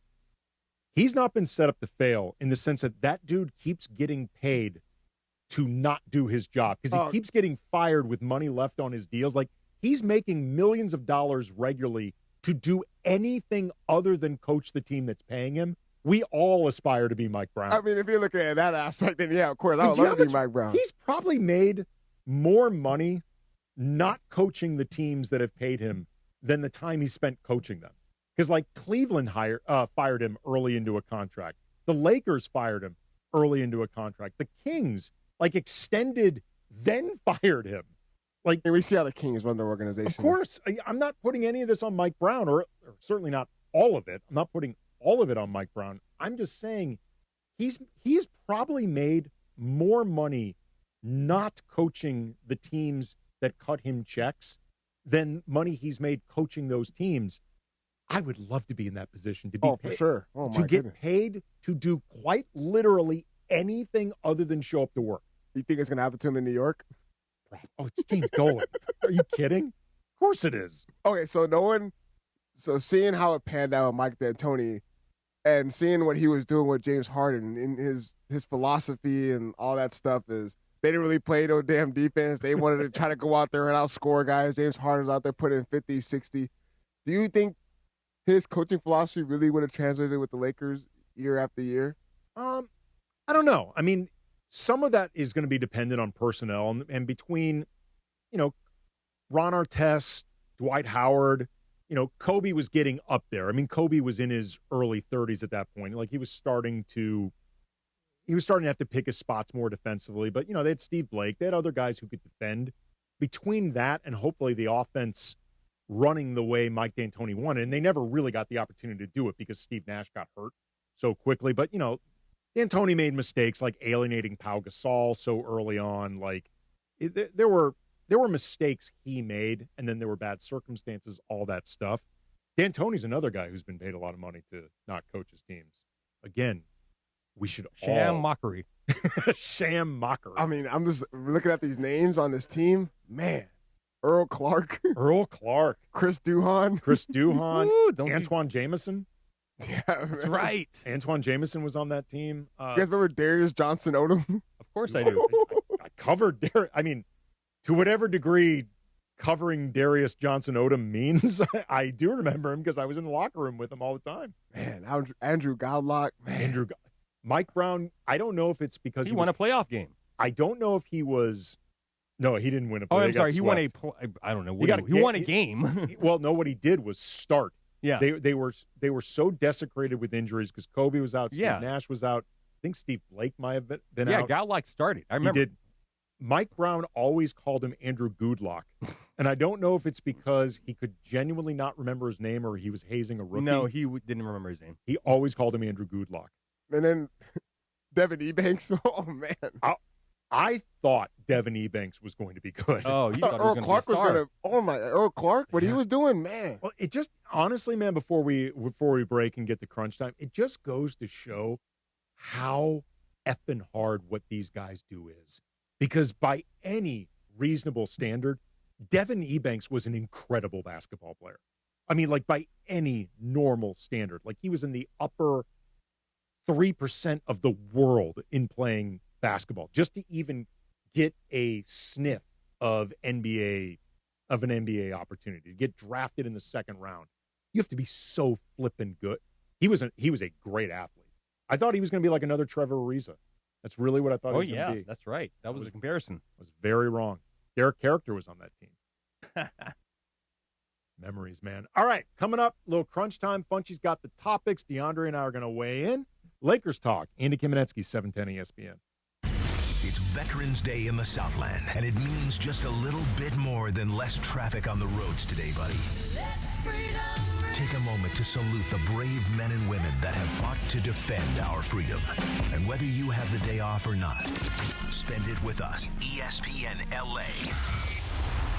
You and I make decisions every day, but on PrizePicks, being right can get you paid. So don't miss any of the excitement this sports season, because on PrizePicks, whether you're a football fan, a basketball fan, or a fan of both like me, it always feels good to be right. Been doing a ton of PrizePicks for football season, but with the start of basketball season, you don't think I'm going to be riding that Luka train night after night? Absolutely. And PrizePicks now's offering stacks, meaning you can pick the same player up to 3 times in the same lineup. You want to pick more on Luka's points, threes, and assists? Now you can pick all of them in the same lineup, only on PrizePicks. Plus, you can follow other PrizePicks players directly on the app and copy their lineups in one pick. Whether it's a friend, a celebrity partner, or just someone whose picks you like, hit the follow button and check out every lineup they create in the new feed tab on PrizePicks. Download the app today. Use the code TRAV to get $50 in lineups after you play your first $5 lineup. That's code TRAV to get $50 in lineups after you play that first $5 lineup. PrizePicks. It's good to be right. Lakers fans, there's never been a better way to get closer to the team. Take the purple and gold with you wherever you go by downloading the Lakers app. Presented by BB Go. Get access to exclusive sweepstakes, breaking news, live game updates, must-see highlights, and more. The Lakers app is available in the App Store for free. Make sure to stay locked in all season long and always be game day ready with all the info you need to know for each game. Lakers app has you covered, Lake Show. Download the app now to your iPhone or Android. Let's go Lakers. Your Lakers, your season, your home. Tomorrow, it's the third stop of the Lakers' 5-game road trip as the purple and gold invade Paycom Center in OKC. Luka alley-oop to Jackson Hayes, dunks it and draws a foul. Spectacular pass by Luka. Coverage of Lakers versus Thunder starts tomorrow at 5 p.m. The Lake Show lives here. 710 ESPN and the ESPN LA app. Did you know Children's Hospital Los Angeles treats more kids with cancer and blood diseases than anywhere else in the Western U.S.? With over 200 clinical trials and some of the highest survival rates in the country, the Cancer and Blood Disease Institute at CHLA is the #1 pediatric cancer program in California. When your child faces an opponent like cancer, trust the team that delivers in the clutch. To learn more, visit chla.org. You never know what you're going to get on the Sedano and Cap Morning Show. Like Cap going full rock star. Well, Cappy likes Pearl Jam because he does a pretty mean Eddie Vedder impersonation. Well, it doesn't take a lot, you know what I mean? Every time. Right. Sports, laughs, and unexpected concerts. Only on Sedano and Cap. Weekday mornings starting at 7 on ESPN LA. Decisions determine results. So which path do I want to take? Help people in need or stand on the sidelines watching? Worry about how to pay for school or have my education paid for? Push myself and learn new skills or stay the same? My decision is to serve part-time with the Army National Guard, and my results will be life-changing. What will you decide? Go to NationalGuard.com to learn more about part-time service. Sponsored by the California Army National Guard. Aired by the California Broadcasters. It's crunch time on Lakers Talk. When the clock is ticking and it's all coming down to the wire, you know what that means. This is crunch time. As always, Lakers Talk, we close out with a little crunch time. Funchy's got some topics. DeAndre and I are going to weigh in. What you got there, Funchy? Well, apparently my computer would like to not work right now, but the NBA, I know this has been a known story, but the NBA officially announced their format for the All-Star game in February. And I have the format here.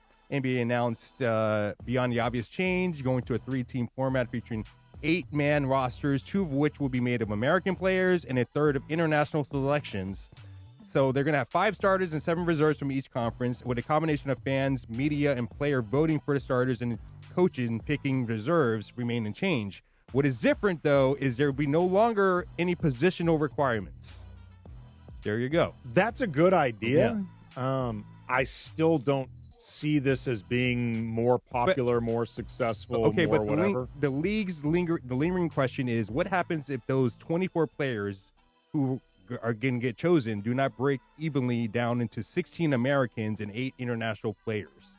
Would the league force a voting to adhere to those numbers? Yes, they would. So be surprised. Don't be surprised if you see Bogdanovich be an all-star or whatever. Look, man, I have been offering the solution to the all-star, I cannot do air quotes more, problem, because I think this is a self-fulfilling problem that they are creating for themselves. Pick a format, have guys play basketball, log off, don't be on Twitter, stop listening to like Charles Barkley or Shaq or whatever old head bitch about the game. The game is never going to seem like it means what it did back in the day because the game doesn't mean anymore what it used to. All-star games across all leagues have lost their cachet. They've lost their excitement. The NBA is just the only one that's losing sleep over it. Just pick something and log off. So if there's only 14 good Americans and then there's 10 international players, Silver would have to name 2 more Americans to get to the 16-player league. See what I'm playing? Like, It's too much going on here. This is too so much. I mean, I understand there are a lot of really good foreign-born players. Yeah. Like, I get that. But it's just too convoluted. It's just, and every year they keep changing it, which all they're doing is reinforcing you don't like this. Just play a game. Have good basketball players play a game and stop logging onto Twitter for reaction. I don't like this round robin 3 teams crap. Let's just have 2 teams. It's so convoluted. You know, I'm sorry. Most players are international now. I think we can find 8 to 10 good international all-stars. Seriously. It's not even that. It's not even that they're trying to find the all-star players. They're trying to find different ways to get players to care more. And the reason they don't care more is all-star games are a totally antiquated concept. Like, they used to mean more in the 80s and 90s and early 2000s because before NBA packages, before national games, before social media, athletes having their own brands, the all-star game was often the biggest opportunity for like 75% of those players to be seen on any type of stage. Okay, I'm going to make you in charge of the All-Star weekend. What needs to happen? Play harder. Okay. Like, what would you do? They're not going to play harder. And honestly, would you offer them more money? No. Like, first of all, we memory hole how much harder they actually played back in the day. I attended All-Star games in the mid-2000s. There was plenty of effing around in those games. Well, you tell me MJ and them weren't playing hard and Magic? Oh, I didn't go to Shaq? I ain't that old. Jesus. I'm sorry to say this. It's a Lakers show, but that year Magic won MVP, whatever. They would let him take whatever shots he wanted. Right. If you watch the game again. It's an exhibition. It's barnstorming. Just play the game. Have them play the game. Don't acknowledge the complaints. The problem is the NBA is too online a league for its own good. And they pay too much attention to the online discourse. Just play the damn game. Make your money. The checks keep clearing. Like, the ratings are obviously good enough because you keep getting money for it. Stop worrying about it. All right. We're going to move on to our next story. Everybody's favorite drunk uncle is back again.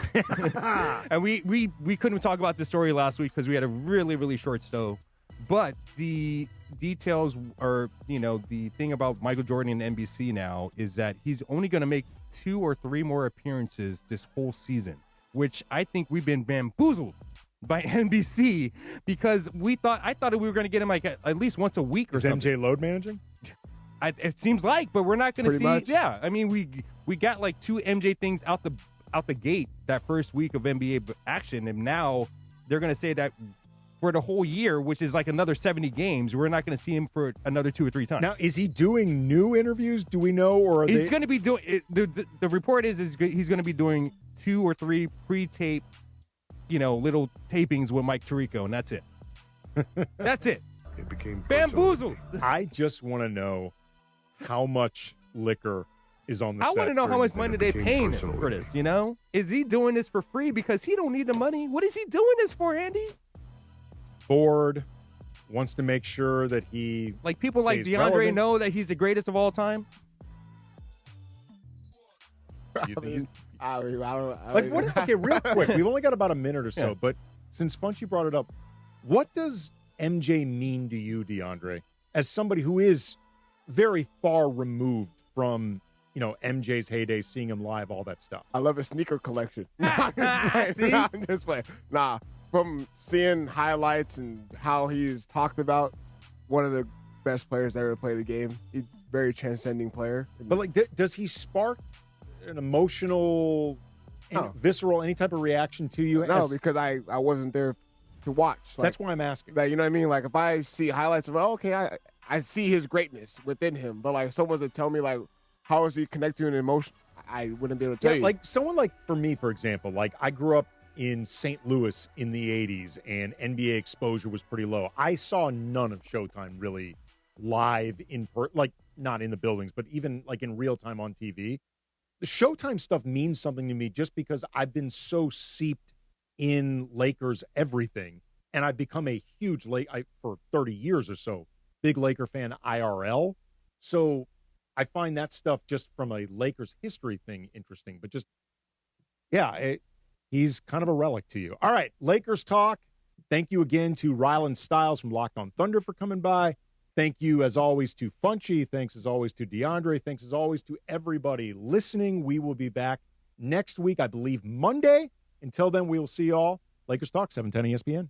Morales here, and if you're in the market for a new ride, there's only one place to go. You know where it is, the Big Cat, Felix Chevrolet. You know the one right off the 110 in downtown LA with that classic black cat, Felix the Cat, smiling down on Figueroa. They've been serving Angelitos for over 100 years with unbeatable deals, an amazing selection, and service that treats you like family. A la familia. So whether it's a brand new Chevy or a certified pre-owned, make your next stop Felix Chevrolet. Head over to Felix Chevrolet.